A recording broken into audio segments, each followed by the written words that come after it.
Winner take all in the Big 12 in a championship matchup that none of us would have ever been able to dream up just a couple years ago, or maybe even in August. Iowa State, sure, but Arizona State, back-to-back 3-9 football teams that have been turned around by Kenny Dillingham. It's quite the showcase here for the Big 12. It should be a good one. Couple 10-2 ball clubs going at it. My name's Mark, of course. We got our Big 12 live show with you. And this is the guy that makes it all work for us as well, Nathan Brown and the Big 12 Mafia. Nathan. How we doing, Mark? It's doing great. Good to see you. It's good to see you too. Well, I know things didn't work out over the weekend for you. You needed a few computations to work out, but the team, took care of business themselves. Yeah, you know what? BYU cannot be. Look, making the playoff would have been great. Championship game and all that. At the end of the day, you got to win games, and you lost games you shouldn't have, or certainly that you didn't want to. And so it was all in your own hands. I don't know how the tiebreakers work in the Big 12. It was some crazy mathematics. I guess they were down 0.001% below where they needed to be over Iowa State. So all I can say is good luck to Iowa State. I think between them and Arizona State, they probably have the better chance to actually win a playoff game, but certainly both these teams earned where they're at. So Levi, it's your fault that 0.001%. Yeah. We'll blame it on you. It was kind of funny when that this whole week with everybody was just crunching numbers on these tiebreakers, trying to figure out what's going on, and it was a weird scenario where like BYU needed to win and they didn't want us to win, but if we won, we needed them to win. Right. So either way, we wanted BYU to win. That's true. So it was kind of a funny deal there.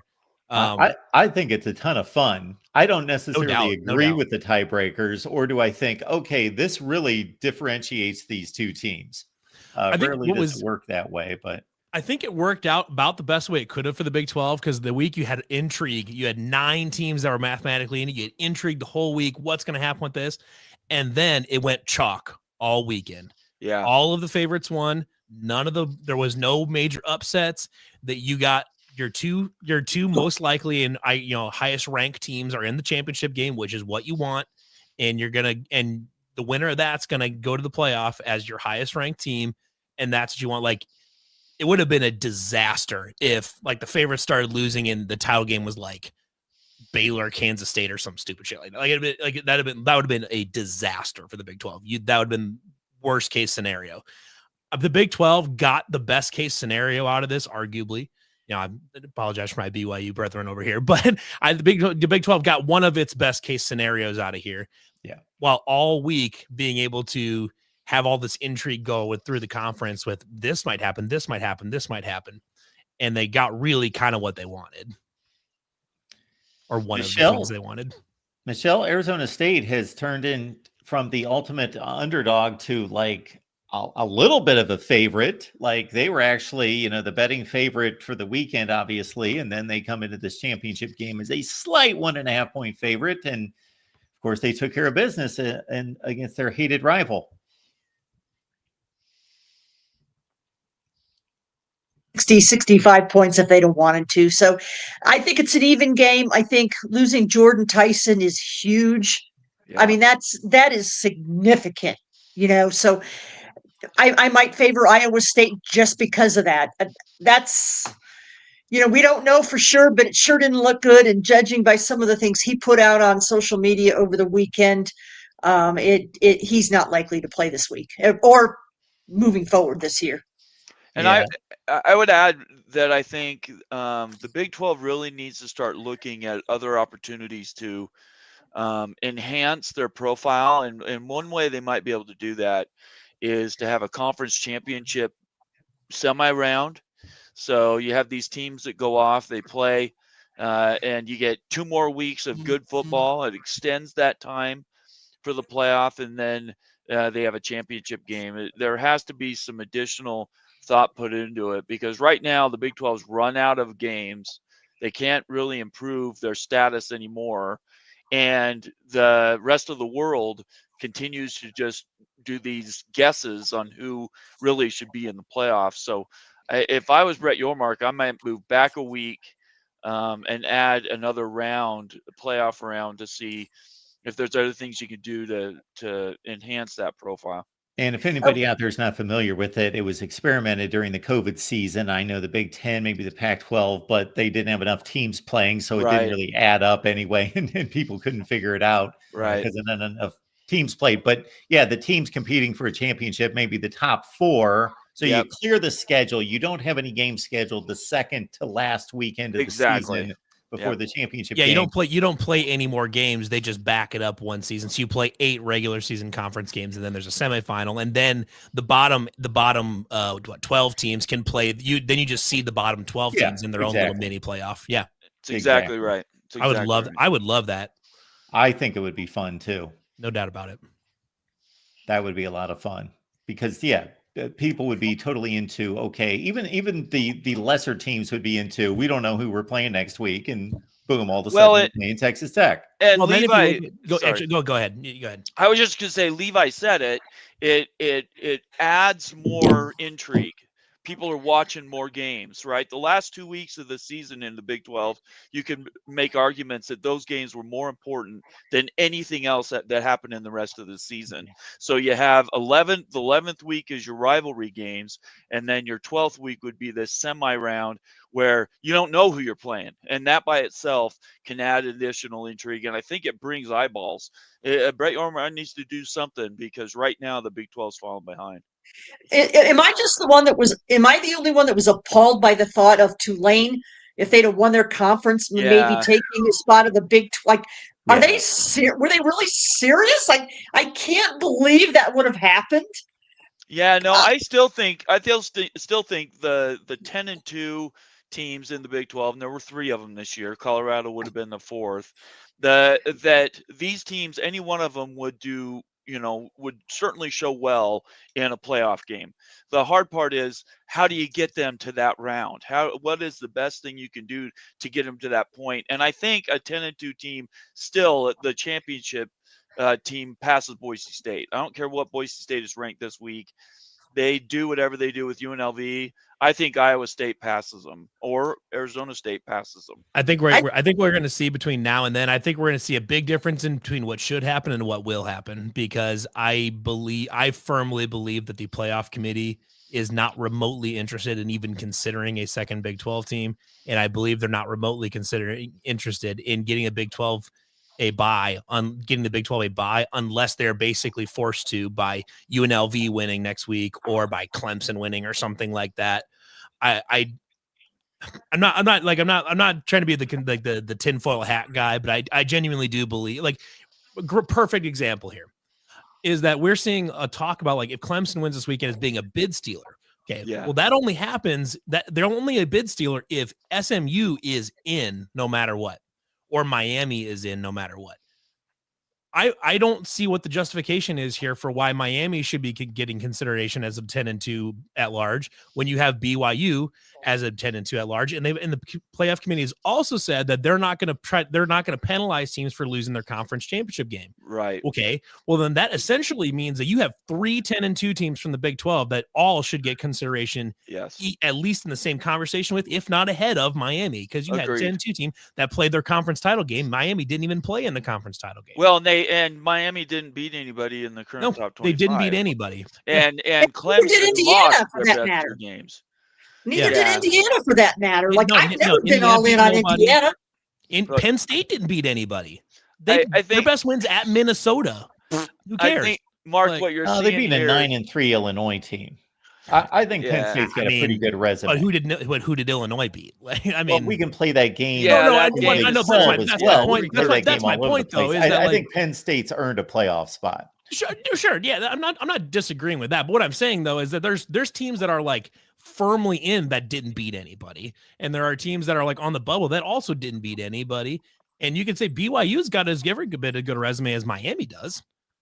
Yeah, I mean, those facts bear out. You look at the data, and that's the truth. It's this eye test thing. Look, at the end of the day, and I've been saying this on Twitter for months and months, Kalani Sitake at BYU will not run up the score on anybody. He doesn't do that. He could have put 50 points on on Houston on Friday or Saturday, and it just called off the Dogs basically in the third quarter. And that's frustrating as a fan because the eye test thing is real. Yeah. So he's going to have to make a decision. His current offensive coordinator doesn't have the capacity to call a game where they score that many points. So either they make a change or this is going to continue to be a problem at BYU. I would say it's that happens at a lot of schools around the country. BYU is not unique. Coaches do not feel like they need to go out and posterize people, and yet I firmly believe that BYU had scored the same amount of points that Miami had scored in the past several months. Looking forward now, their perception would be different, even though the team by itself wasn't immeasurably better. So that's something that either they're going to have to change at the committee level. Everybody knows that's not going to happen. Or these schools are going to have to make decisions that say, you know what, we need to score as many points as we can, regardless of who we're playing. And yeah, that's going to piss some people off, but that's just the way it is. Either we're going to compete or we're not. And these are discussions these schools are going to have in the offseason and decide where they want to be. I agree. And actually, ASU could have scored more points against Arizona. Probably should have. Probably Yeah. should have. They could have. Yeah. I mean, they pulled Scadaboo, they pulled Levitt, they pulled they pulled their starters, most of their starters late. Well, you So want they, to avoid injury though too. Like Jordan Yeah, Tyson. yeah. At that point, if you You got don't it wanna get locked them up, you hurt. can't. Yeah. You can't even. Yeah.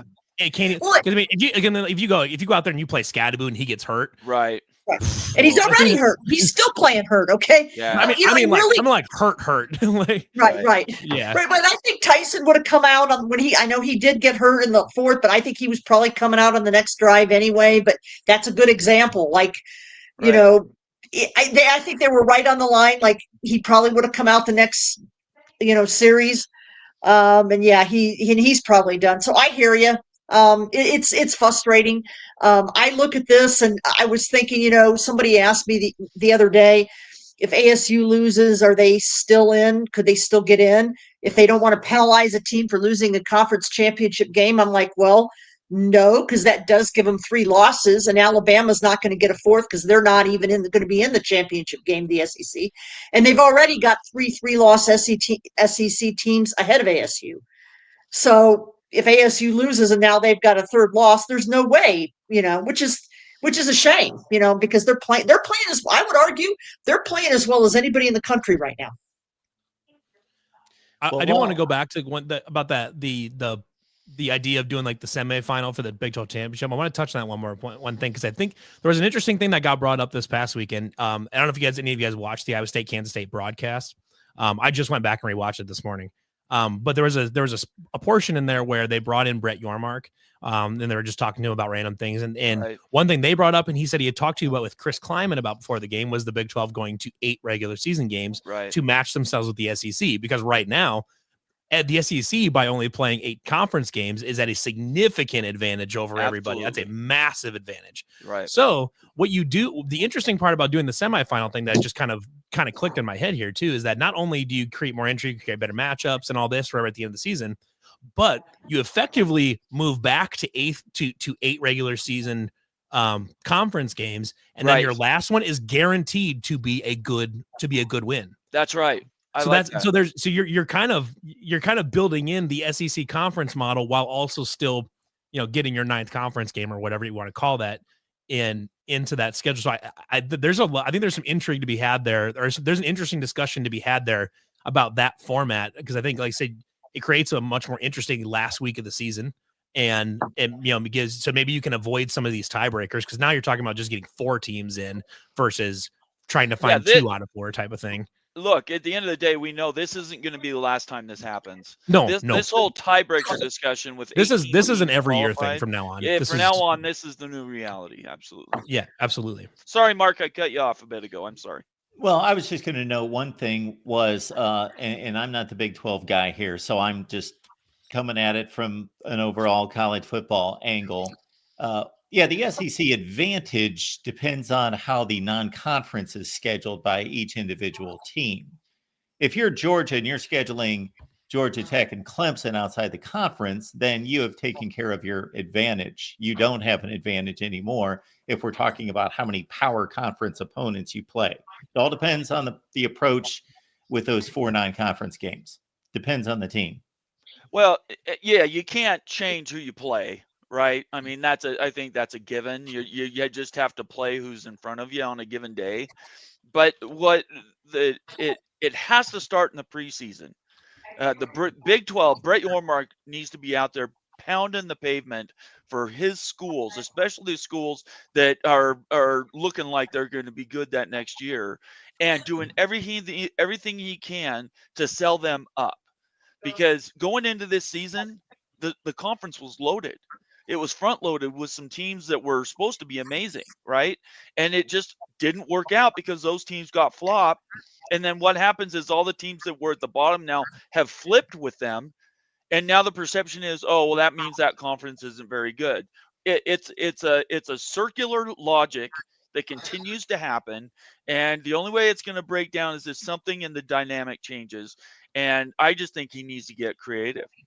Well, if the College Football Playoff Committee is doing its job, which I think in some ways it does, in other ways it doesn't. But if they're doing their job, the way to break that is to schedule difficult non-conference games and to win. You're not going to win all of them, but right. you need to hold your own and be competitive when you lose. I mean, the Big 12 won 72% of its non-conference games against Power 4 opponents this year. They won 72% of their Power 4 non-con games this year. Yeah, they did. They kicked ass in the non-con. I don't know why nobody is talking about that, but they did. They ran roughshod in Power 4 non-con. In the last 5 years, they've beaten the SEC. I believe it's like 60% of the time. Yeah. So the Big 12 always does well in non-conference. I'm not sure why that gets buried. It's not a non-conference. I don't know why that gets buried, because the great thing about the SEC is that when Alabama lost to Vanderbilt, that was a fine loss because the team that Alabama lost to beat Alabama. What a good loss it was. Like that's the circular reason that you have to compete with. And that the SEC and the Big Ten, to a certain extent, have their own self-fulfilling destiny, is that there is no such thing as a bad loss. There's good wins and good losses. The best single game that Boise State has on its schedule is a 3-point loss to Oregon. Right. Yeah. Garbage. That is poisonous logic. I don't understand that at all. Unless one of those two teams went out and proved it elsewhere. Sure, but Boise State barely beat a terrible Wyoming team. Well, I understand that. I understand that in the case that you're talking about, but I'm saying that logic can work if there's proof elsewhere. That's right. Well, BYU's cross-pollination. Yeah, BYU's schedule is like the 12th or 13th toughest in the country. So how does that turn around to become a problem when they're talking about strength of schedule? The reason it's a problem is they don't value strength of schedule. They've now cut the legs off of that, and they're using other mechanics, they're using other numbers, and it's this eye test garbage that Arkansas beat Tennessee, and they lost to by far the worst team in the Big 12 that didn't win a single game the rest of the season. So what else do you need? The math doesn't work. Yeah. Anyway, Oklahoma State wasn't even just the worst team in the conference. They were terrible. They were horrible. They got smoked on the last weekend, and they beat Arkansas, who beat Tennessee. And speaking of all this, guess who's the big winner in all of this conversation on the playoff right now? Tennessee. Tennessee is by far the biggest winner because they don't have to play a conference title game. They're all but locked into the 5 or 6 seed. And they get a week rest before they have to start playing again. That's exactly right. I don't know. I'm going down the standings, Levi, and I'm not getting anything close to 75% out of conference against power conference opponents. I'm just quoting off what Brett Yormark said on the broadcast. That's what I'm quoting. Unless Brett Yormark is just blatantly lying out of his ass on live national television. But I think he's certainly skewed some facts in the past. Not that the other commissioners have not, but I haven't gone game by game. All you have to do is watch the PSAs during college football, and they're all trumpeting what their accomplishments are, and they're not giving you a full picture. Then you look at the Georgia Tech broadcast with Joe Tessitore speaking into existence the entire broadcast. Georgia's automatically in if they win. They're automatically if they win. Meanwhile, we're in 8 overtimes against Georgia Tech. Like, come on. So really quick, let's do this. So who did Arizona State play out of conference? Well, I'm going down it right now, and I can usually. They beat Mississippi State. Mississippi State, right. Okay. Beat Wyoming. I'm looking at it right now. So if we're looking at power conference opponents, let's go from top to bottom. Let me put a screenshot up here so you guys can follow along. and we can go on my memory unless you guys need to help me here, but I generally remember all these things. Arizona State beat Mississippi State. BYU beat SMU. It's 2-0. Iowa State Playoff beat team. Iowa. Yep. It's 3-0. Colorado lost to Nebraska. That's 3-1. Baylor didn't play anyone. They played Utah, so that was not a Right, non-conference game. TCU beat Stanford, so there's 4-1. They lost to SMU. That's 4-2. Texas Tech lost to Washington State. There's 4-3. I don't think Kansas State played anyone because they played Tulane. Yeah, I check don't me on know that Kansas one. State schedule. I'm not sure. I West don't know all Virginia these lost to Penn most State. West Yeah. Virginia lost to Penn State. I'm assuming he's going And to Pitt. count that Utah game as a non-conference because it was a non-conference. Well, it's 1-1. Sure, It doesn't matter. West Virginia lost to, they lost to Penn State and they lost to Pitt. So we're at 4-5. Kansas lost to Illinois. There's 4-6. Cincinnati lost to Pitt. There's 4-7. Where's he? He was saying he played. Houston lost to Oklahoma. And UNLV doesn't count. There's 4-8. So in the broadcast, at the Utah Friday didn't game, play- I think he quoted that they played 81 games. So I mean, he must be talking over the last like 4 years Yeah, or it's something. not like this that. year. UCF It's lost. Lost to Florida. We're at 4-9. Yeah, it's Arizona not. lost. It's not this year. I think he's talking to like the last 4 Okay. years. They've won like 70% or something like that. But Arizona whatever. lost to somebody. We know But that. anyways. They lost to everybody. The yeah. So Arizona- Oklahoma State won. So we're at 5-11. So that's Yeah, he was talking over like the last 4 years or 5 years or whatever it that's- was. But that's the where entire I'm- point of it, though, is that generally I'm speaking, the here Big to 12 fact does check. just fine against the non-conference against Power 4. It's not like they're sending, we're not just going there and just losing by 50 against SEC teams or something like that. They generally do. They're generally pretty competitive in those games. So let's preview then this game this weekend, Yeah. right? Iowa State, BYU did not play them. They played Arizona State. It was a close game. At the end, there's all kinds of things that every game can turn on, and Arizona State's done pretty well this year when it comes to those two things. As a guy who's not involved in either of your schools, I think this is going to be a great game. I do think Iowa State is more balanced from top to bottom, defense, offense, and special teams. Their kicker's really good. But Arizona State right now is probably the hottest team in the Big 12. So who wins this game, guys? Oof. I do. I think it's going to be a close game. And if it's a close game, I probably don't favor ASU because they don't have a damn kicker. Like when you can't make a 21-yard field goal, oh my God. He clanked a 21-yard field goal off the upright Saturday. Yeah. I'm just mystified. So how they've done what they've done without a kicker, and here's the thing: they're 6-1 in games decided by one possession, and they don't have a kicker. Usually, when you have a lot of games decided by one possession, it's because you do have a kicker.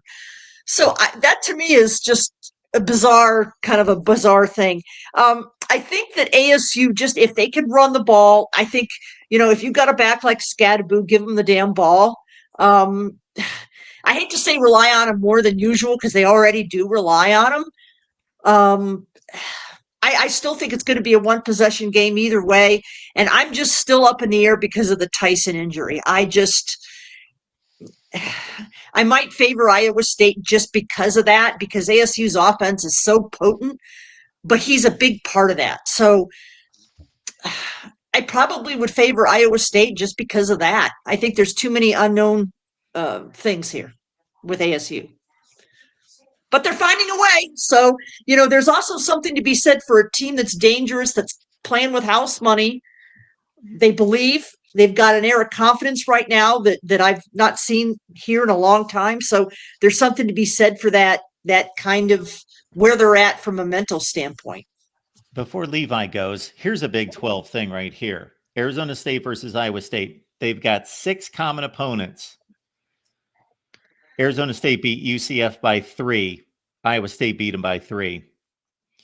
Kansas State, Arizona State won by 10. Iowa State won by 8.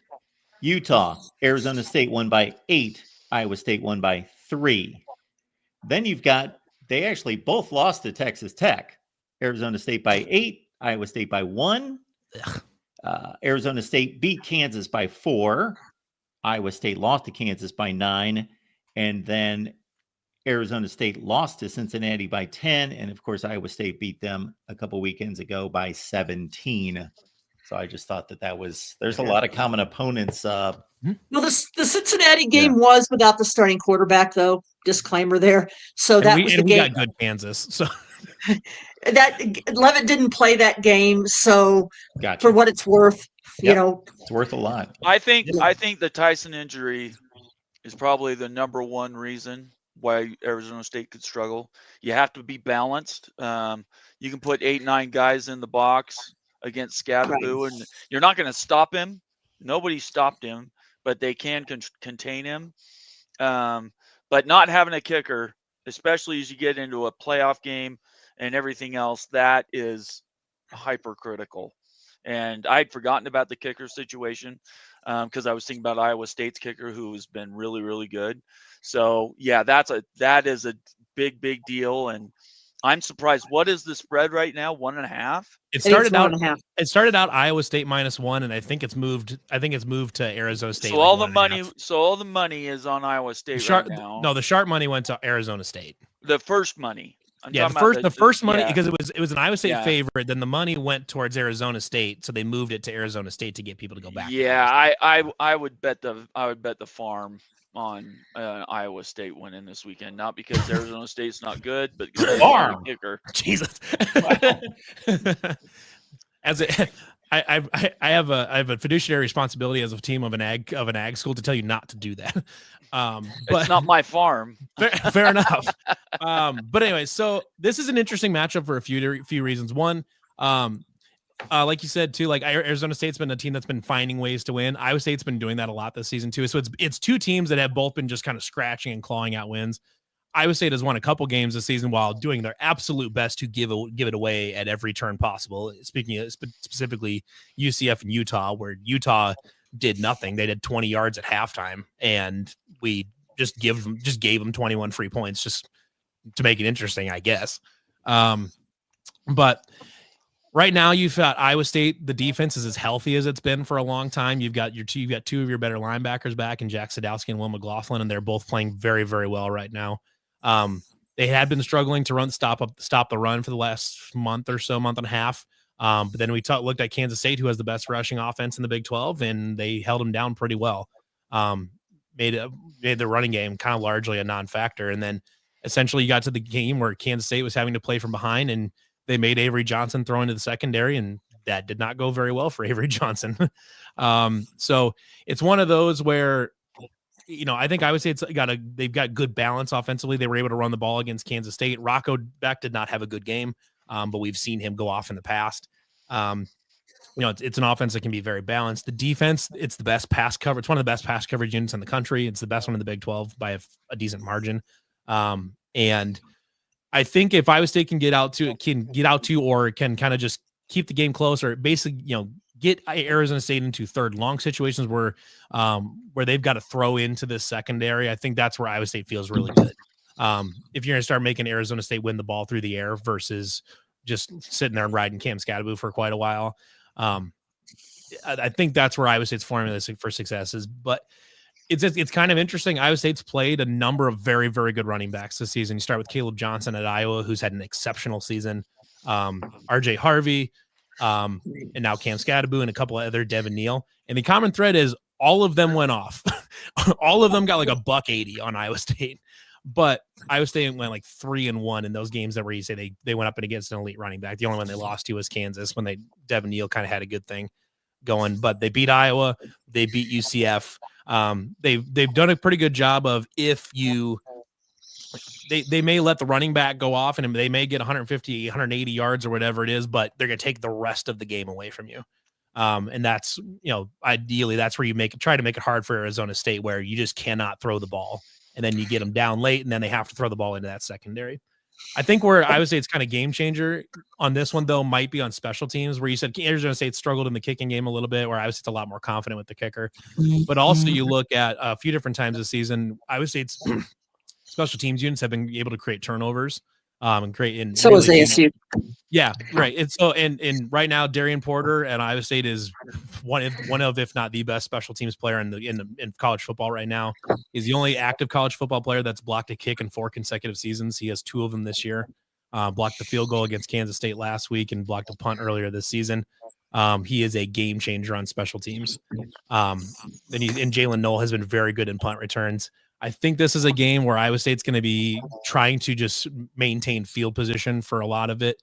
Get what you can on offense, but if you can keep making Arizona State having to drive 70, 80 yards on most of their drives, I think Iowa State's going to like where they're going to be at, because I think you're going to have to, Arizona State's going to have to throw and get a little impatient to keep the ball moving down the field. So I think it's going to be close. I think the path to victory I think there's more options to more paths to victory, I think, for Iowa State versus Arizona State, where they're going to really want Cam Scadaboo to go off and do his thing. And he's certainly capable of doing that. But I think Iowa State has a couple more paths to victory, but it'll be close either way. Yeah, the one thing I can say is the one thing that's been impressive with ASU is they've taken care of the ball. I mean, Levitt's got 1 interception in the last 5 games, which is absurd for a freshman. And their turnover margin is really good. They're in the top 10 in the country, I think. So they've done a good job of not, giving away points. So I think that helps them there. I think it's going to be a close game. Like I said, I can't wait to go out to practice this week and see kind of what the air is and see what they do. And how much do they change the offense without Jordan Tyson? Like, a lot of coaches are going to say, well, we can't change what we do, so we'll see. All right, folks, we do appreciate you being here at the Voice of College Football. Nathan, we know you need to run. You got a ton of stuff going on, but join Nathan on Big 12 Mafia. And when do you go live next? Tomorrow night, 8 p.m. Eastern time, and it should be a good show. We're going to have to really do an evaluation of where the Big 12 needs to go. The preview for the championship game is a big deal, but right now, in me and my team's mind, is what does the Big 12 need to do to get creative? Rivalry week, you can do things, have games Tuesday, Wednesday. I don't know what they're going to do, but they need to do stuff to draw attention to the conference, because right now it's being left behind, and that needs to change. So that's what we're in. So Big 12 Mafia tomorrow night, 8 p.m. Eastern. And I appreciate you having me on, Mark. I apologize. I got a jet early. Oh, no problem, Nathan. I just don't think you can challenge Maction. I just don't think that's anywhere you want to go. Yeah, I don't know. The Wednesday before Thanksgiving, I think, is an open window. They're just begging for a good set of games. So I don't know. Brett Yormark, I think, has me muted on Twitter, so I'm not sure it'll make a big difference. But we'll do what we can. Okay. Nate's out there screaming into the aether. A little bit, yeah. Thanks, Nathan. I appreciate it. Everybody have a great weekend. Good luck, you guys. It should be a great game. Thank you. And I'm cheering for both of you. Michelle, what's going on at the Arizona Republic? Oh, basketball is going crazy. Like, usually by now we're on to basketball, and I'm not thinking about football. So, and I'm looking at this, and even if they lose the football game, they're still going to have another bowl game. So, and I've actually got basketball tomorrow night, and the basketball team is 7-1, surprisingly so. So, yeah, like really never a dull moment right now. This basketball team is kind of an interesting team. They've actually got shooters. So, they've got a freshman that's a stud, 2 freshmen that are studs. So it's kind of a good problem to have. And we were talking the other day, I can't remember the last time that there was this era of positivity around ASU sports. And the women's volleyball team is hosting the first 2 rounds of NCAA. So there's a lot of this athletic department was a dumpster fire a year ago. It sure has had a resurgence. Yeah, well, things change quickly in this day and age of college athletics. Yep. All right, Michelle. Good to see you. Okay. Have a good trip. Okay, thanks. Bye-bye. Then there were 2. Mm-hmm. Levi, what's going on there at SB Nation? And we, of course, have a show that's upcoming with you on the Iowa State channel. Yeah, I guess that, we'll go with that first. So tomorrow at 7 p.m. Central Time, 8 p.m. Eastern, we're going to come on and do the first episode of our Iowa State channel on the Voice of College Football Network. So that's pretty cool. So Sweet. definitely enjoy everybody that's interested in that. I'll be giving a more in-depth preview, probably go position by position type of thing.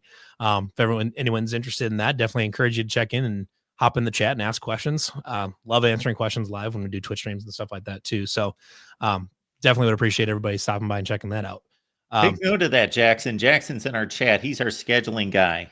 Tuesday, 8 p.m. Eastern, 7 Central. 7 Central. There we go. Yeah. So then, anyway, at Wide Right, this is obviously a big year. I would say, at 10-2, first 10-win season in football in Iowa State football history after 133 seasons. It's good times right now. I would say it's going into the Big 12 championship with a very clear path to victory. We'll see. It's kind of one of those. It's a fun, nerve-wracking team that we'll see. I'm going to be down there. We're driving down. Oh, nice. Yeah, I'm driving down Thursday. So I'm meeting. I don't know if you remember Dylan Sainer when he played at Iowa State as a tight end. He lives. He's retired from the NFL now, and he lives up in Bentonville, Arkansas. So I'm driving to his place Thursday, and then we're gonna hang out Friday, and then drive down to Dallas Friday afternoon, and we'll see what happens. So that'll be a good time, and then we'll go from there. Maybe we got a playoff game to cover. Who knows? Maybe covering a playoff game in Knoxville, Tennessee. Who knows? That'd be a fun time though. I'd be happy with that.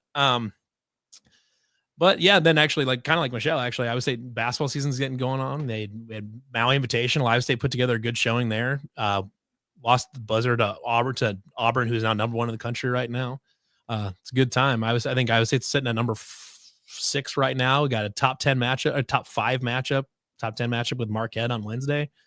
It's a good time to be a Cyclone. It's a fascinating deal. This is an interesting year, though. The women's basketball team's a little bit behind where we thought they would be. But right now you're looking at potentially a playoff team and a Final Four team in the same athletic year for Iowa State, which is that's a big accomplishment. So yeah, we'll see. In football is I'm glad to have the 10-win monkey off the back, man. That one bothered everybody for so long. The fans rushed the field on Saturday after the game, and it was a game you're favored to win and all that, but it's one of those, you win 10 games the first time ever. The fans rushed the field and it was fabulous. It was a great time. That kind of stuff is what college football is all about. Just enjoying your team. And, it's a good time. It's a good time to be a Cyclone. Every day is to quote Eric Heft, he's the color commentary on the radio crew. Every day is a good day to be a Cyclone, but some days are a little bit better than others.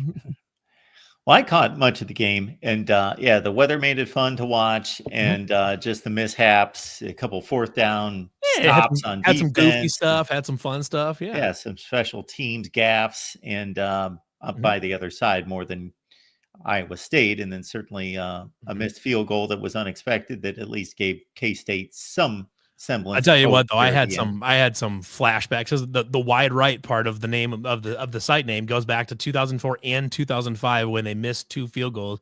Both seasons they missed a field goal wide right that would have pushed them in the Big 12 into the Big 12 title game. So as soon as that field goal missed wide right, I was like, you cannot be serious. Right?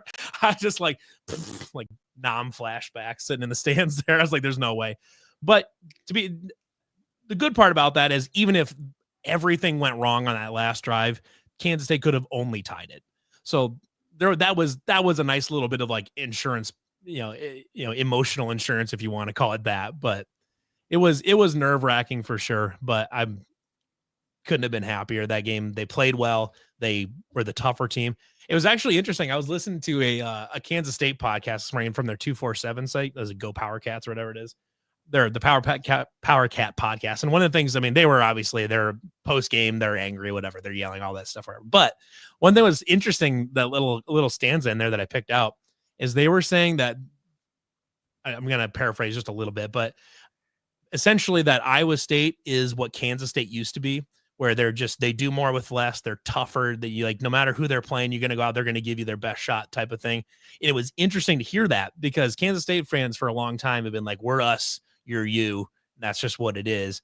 but I mean, they essentially like we're saying like Iowa State is what Bill Snyder's Kansas State's teams were, which is coming from a Kansas State fan. That is the highest compliment they will ever give an Iowa State fan, is that they play like Bill Snyder's teams did, which, and that's still a compliment for us. Bill Snyder is Bill Snyder for a reason. We, as much as we love to beat him, he's Bill Snyder. You cannot not respect Bill Snyder.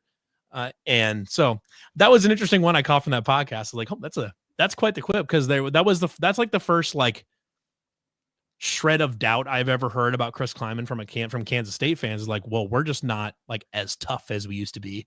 So, which is interesting. It's interesting. I'm not saying like Kansas State fans are losing faith in Chris Kleiman, but it was interesting. That was the first like air of doubt I think I've ever heard from a Kansas State fan about Chris Kleiman. And it was in compliment of Iowa State, saying that we are what they used to be. So that was interesting. That was a little bit of like cherry on top for me, because, I'm noted K-State hater. So it's one of those, I like hearing that kind of stuff. Why K-State? It's just one of those things. So like there's the Farmageddon rivalry, and part of it is because Iowa State and Kansas State are virtually identical, from the school to the fans, everything all the way down. They're basically the same school essentially.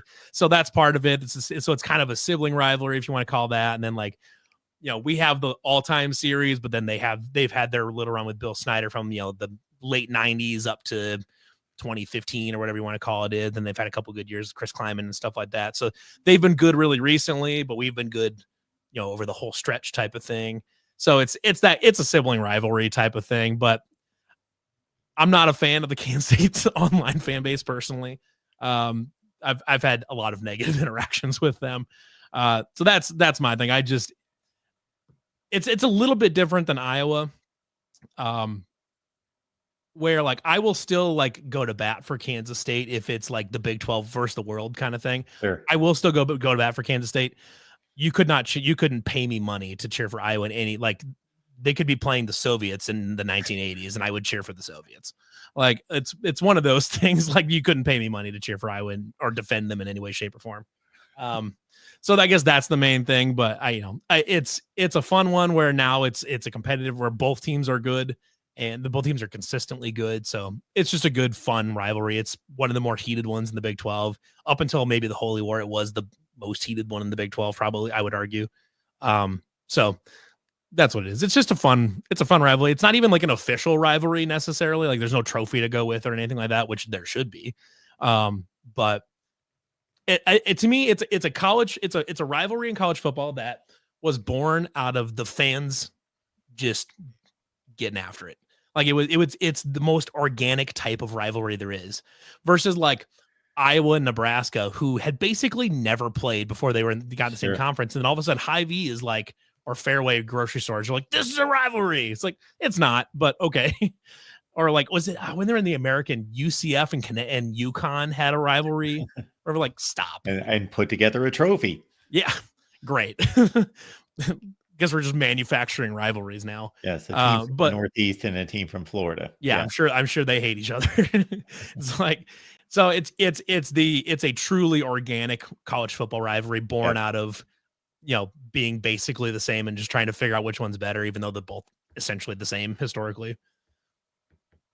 It's interesting. And I'll take this opportunity, since you brought up Bill Snyder, because I find myself doing this about 2 or 3 times a year when coaching greats are brought up. And that's usually in the off season, where I've got to go to bat for Bill Snyder, because obviously people are just counting national championships. Sure. And they go right past him. And folks, if there's a website that I have bookmarked here all the time, Historical Scores, and it's got every school and their score every season. Just go to Kansas State pre-Bill Snyder, and you'll just see they were 1-10, 0-11, 3-8, 0-10. I mean, if you think Iowa State football bad was for a long time, Kansas State was like somehow kind of significantly worse for a long, long time. Yes. And I mean, when you're talking about coaching grades, even like taking out now, I mean, Saban's up there. It's hard to achieve what he's always had, but doing more with less, I'm not sure that anybody's done it better than Bill Snyder. So. I mean, and I'm not sure if you put Saban in that same job, does he get Kansas State where it goes? I don't know, maybe, but it's hard to. I mean, Bill Snyder got Kansas State. Kansas State fans enjoy this. This is the most positive I'll talk about your program for a long time. But, from going to perennial 1-11, 2-10 type of team to, a couple times being like in the conversation to playing in a national championship and things like that. Was it 2003? They beat Oklahoma in the Big 12 title game. Was it, 03, I think. That was the Jason White Heisman year. Yeah. 1998, they were all lined up to play in the national championship game. Yeah. I mean, to get a program like Kansas State to that point is remarkable. Playing in BCS bowls multiple times. Yeah.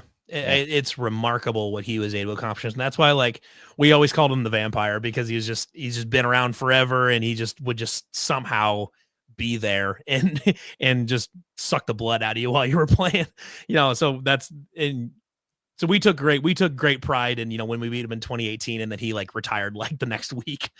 We took great pride in that. But it's one of those where he's a lot like he's a lot like in basketball, Bill Self, where like you love to hate him, but you cannot help but respect him because he's such a nice guy. Like, Bill Snyder, Bill Self, those guys are like S-tier human beings on top of just being really good at what they do. So it's like, it's impossible to not respect them, even as an opposing fan or of a really heated rival. Yep. So it's one of those, if you're talking about all-time coaching grades, if you're leaving Bill Snyder out of that conversation, you're doing it wrong. Absolutely. Yeah. I'm right there with you. I'm hoping Matt Campbell's up there at some point, but well, he's a young man. He's got a lot in front of him. 42. I mean, he's got a long ways to go. Yeah. This is his 8th year at Iowa State. Gone fast. That's crazy. Be up in a decade crazy. Pretty soon. Well, Iowa State trying to do what they haven't done since 1912? Is that the year? The Ottoman Empire still existed back then.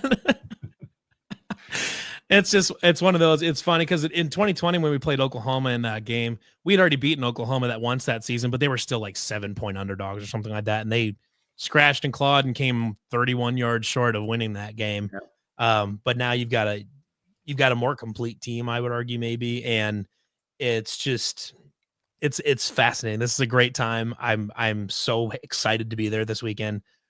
If we don't win, it is what it is. Congratulations to Arizona State, but I'm hoping I don't have to do that.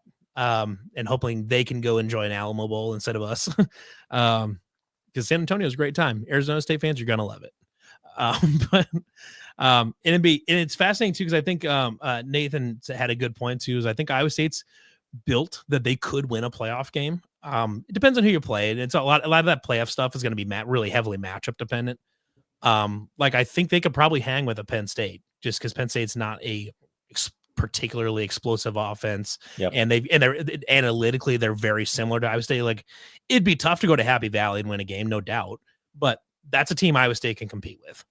I think if Texas loses the SEC championship game and Iowa State has to go down to Austin to play Texas in a playoff game, I think they would relish that opportunity.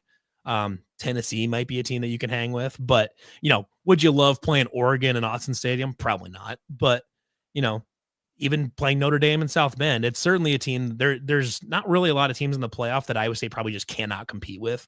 And that's the interesting part of it too. That you might be able, maybe you can go to Knoxville and grab a playoff win against Tennessee. That would be college football lore. That would be great. And I think they're probably the most equipped to do that just because of the balance on offense and defense. And as the defense is getting healthier, the run defense is shoring up. So you like that. The secondary is great. The offense can do a lot of different things. It makes it hard for another team to defend. So we'll see if Iowa State can get past Arizona State, who's a very good team. They're hot. They've got a great running back. But if they can get past them, Iowa State could maybe make some noise in the playoff. I don't know. We'll see. It's exciting. It's exciting to think about that. It's not just we're going to get there and hope we don't lose by 50. It's we're going to get there. We're going to try to win a game. So be interesting to watch. Yeah, I can't disagree with any of that for sure.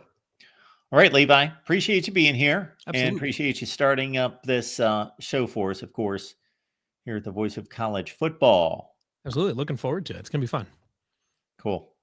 All right. I got to run to Michigan podcasts. So I got to talk about. Guessing they're having a good time this week. Yeah, they are. For a 7-5 team, they're whooping it up. Yeah. And credit to them. See if Ryan Day keeps his job in about a month. Yes, Ryan Day could have the dubious distinction of having, by far, it would be completely unprecedented, the best record of anybody that's ever lost a job in college What's athletics. hilarious is this whole situation is the clearest example of how impossible it is to lose at Ohio State, because they want to fire Ryan Day so bad, but Ohio State is good enough to go on a run and win a national title. They may not have any choice but to keep him, which is going to be the funniest thing of all time. Be like winning a national title but still wanting to fire your coach. It's such a funny thing. That's why it's impossible to lose at Ohio State. And this is exactly why.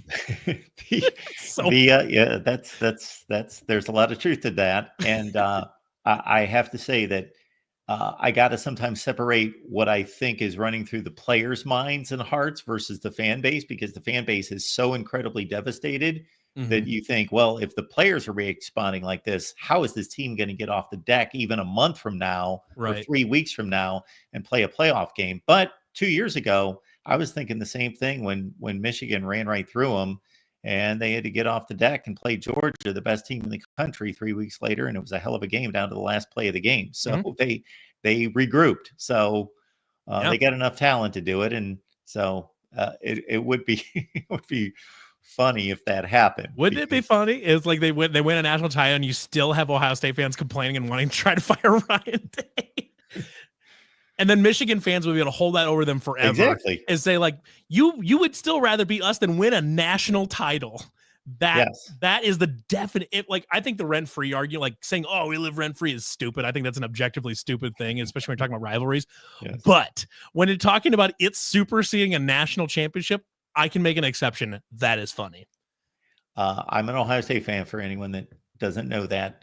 And I got to say, and I'm not saying this objectively, like I made this decision based on there being a playoff. I'm saying this from my heart. This is just my emotions.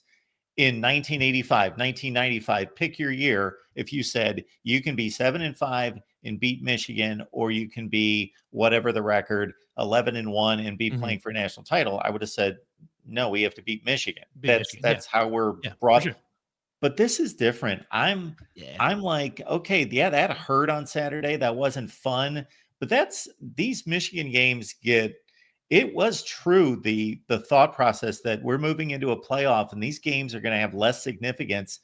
Now, watching the field after the game, I'm not speaking for the entire fan base by any stretch of the imagination. I'm just saying for myself, I would rather lose to Michigan and be in the playoff, win a national title. So how many games does Ryan Day have to win to keep his job?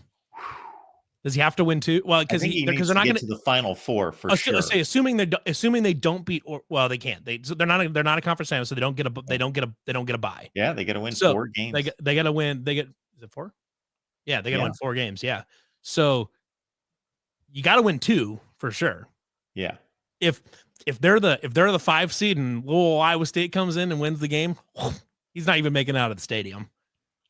But where else is a guy going to lose a semifinal game in the college football playoff and get fired? Nowhere.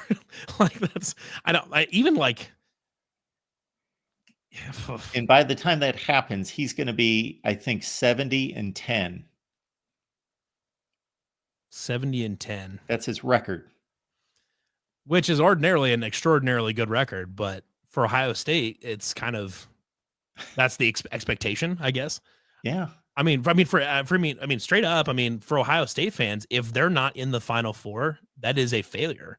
Yeah, and frankly, I kind of think that's a fair expectation based on what you can do in recruiting, especially in the NIL era. What's been the number that we've seen thrown around for Ohio State's roster? Is it 20 million or something like that? Something dumb or whatever. Like they spend an NFL team's half an NFL salary cap on their team, and they're 10-2 and losing to 6-5 Michigan and all this or whatever. It was I get it, but it's just funny to look at because they probably have deserved to have completely different expectations than almost anybody else. Maybe Georgia and Alabama are the only other 2 schools that can even think about having those expectations, but even those 2, maybe not. Because even if you think before Kirby Smart, Georgia was kind of also ran 9-win team most years, basically. especially like under Mark Richt. They were just kind of hanging out in that 8-11 wins most years, Yeah. whatever. But Ohio State has been good forever. They've been national championship good forever.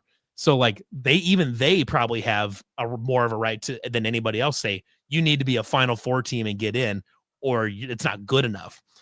But it feels completely insane to say that, especially as an Iowa State fan, but even just anybody that's not an Ohio State fan, it feels insane.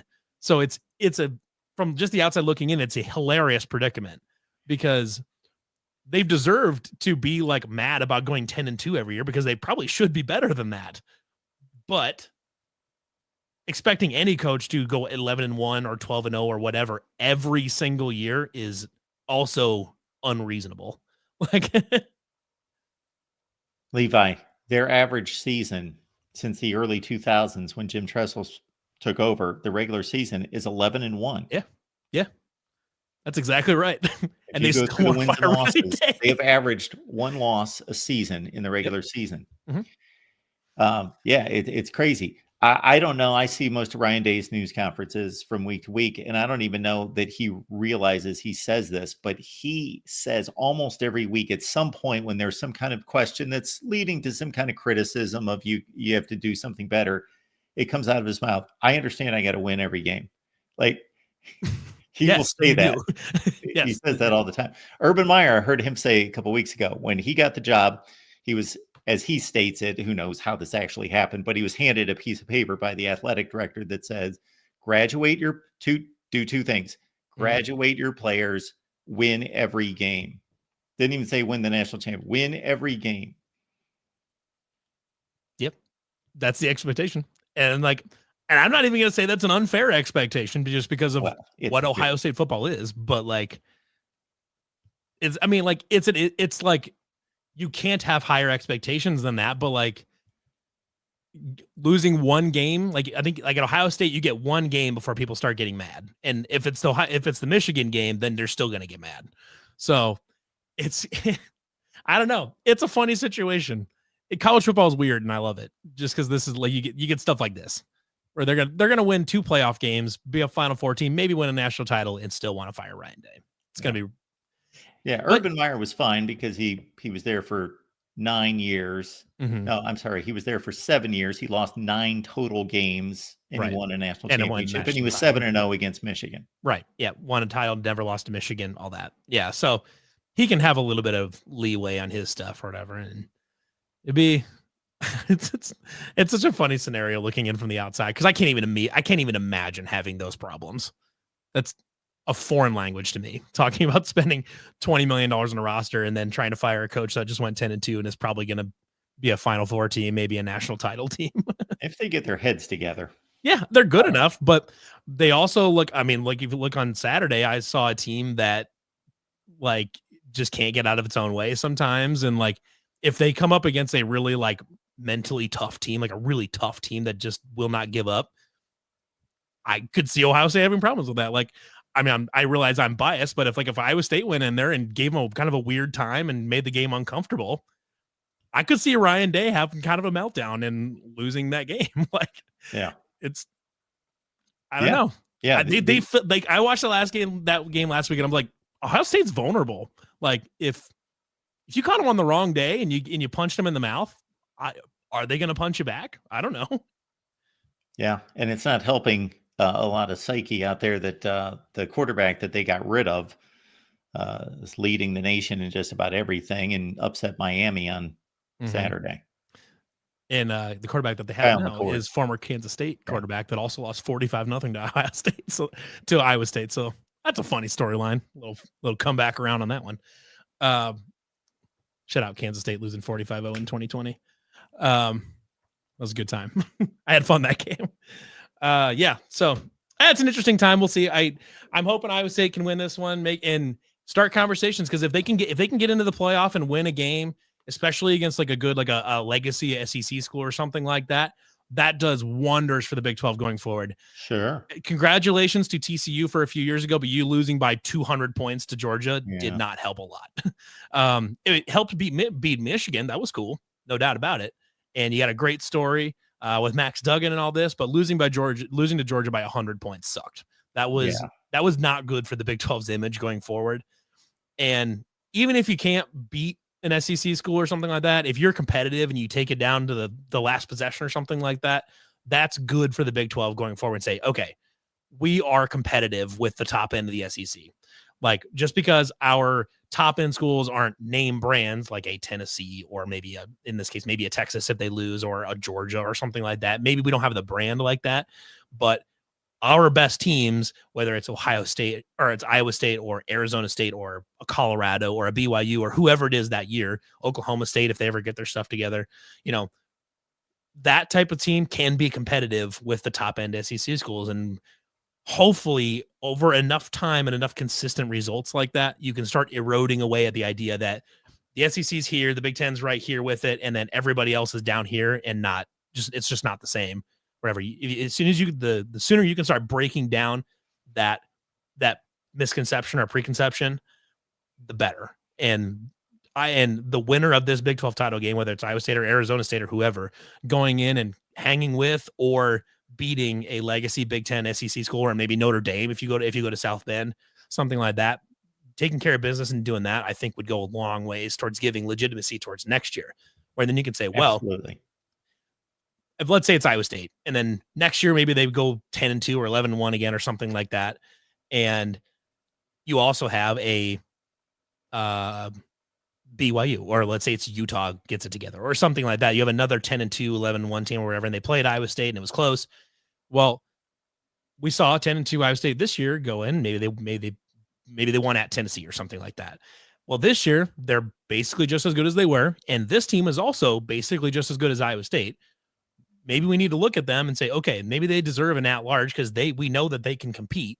We know that program can compete with the top end of the SEC, and that program can compete with that program. So maybe they deserve to be in. So this could be a big year, a big opportunity for the Big 12. It's not only a big opportunity for Iowa State, but for the whole conference. And the more credibility that Big 12 can gain on the national stage, the better. Because unlike even the ACC, they are just not getting the benefit of the doubt in any discussions. The Big 12 is not getting any benefit of the doubt because there's just no brands. The ACC is largely pretty bad outside of the top end, but the top end is brands. It's Clemson, it's Miami, and when they're good, Florida State.